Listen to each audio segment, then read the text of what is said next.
We often think courage means being strong, unshakable, untouchable, but sometimes the bravest thing you can do is whisper, "I need help." Welcome back to InspireAbility. I'm Ruby, and today we're talking about something I once thought was a weakness, but turned out to be one of the greatest strengths of all, vulnerability. After my accident, I hated crying in front of others. I hated admitting that I couldn't do things on my own anymore. But over time, I discovered that allowing myself to be vulnerable didn't make me weaker, it made me stronger. Before the accident, I prided myself on being the strong one. I was the person others leaned on. I wore strength like a suit of armor, thinking it protected me.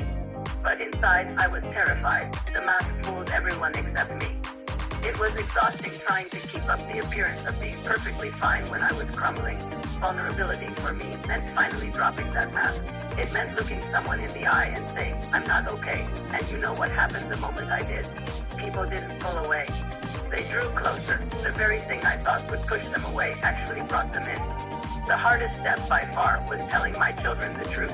I sat them down, my heart pounding, and said, "Mom can't do everything she used to, and that's okay." Admitting my limits to them felt like a failure. I was so afraid I would lose their respect, that they would see me as less than. But instead, what I got back was a wave of compassion I never expected. They didn't need me to be a perfect, invincible superhero. They just needed me to be real. They needed their mom, flaws and all. When I finally let my guard down, something beautiful started to happen.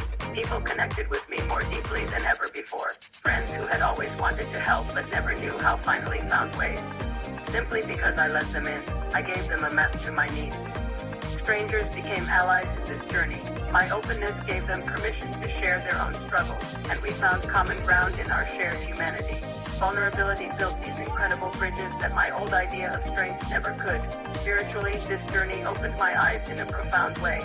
I discovered that vulnerability is the very place where God meets us most tenderly. The Apostle Paul wrote in the Bible, "When I am weak, then I am strong." For the first time, I finally understood what that meant. My brokenness, my fragility, became the stage for God's grace to shine. It wasn't about me showcasing my own toughness anymore. It was about admitting my need and letting God's strength fill in the cracks. Now, I don't define strength as doing it all alone. True strength is being willing to say, "I can't, but together we can." Real courage is not the absence of tears, it's the decision to show up even while crying. And vulnerability, it's the secret ingredient that makes our courage human, relatable, and powerful. Your vulnerability is not your weakness, it's your power. I'd love to hear from you. Share in the comments, when was a time you felt strongest by being honest about your struggles? Your story could be exactly what someone else needs to hear today. Don't forget to like, subscribe, and share this with someone who needs a reminder that it's okay not to be okay. This is InspireAbility, together, uniquely us.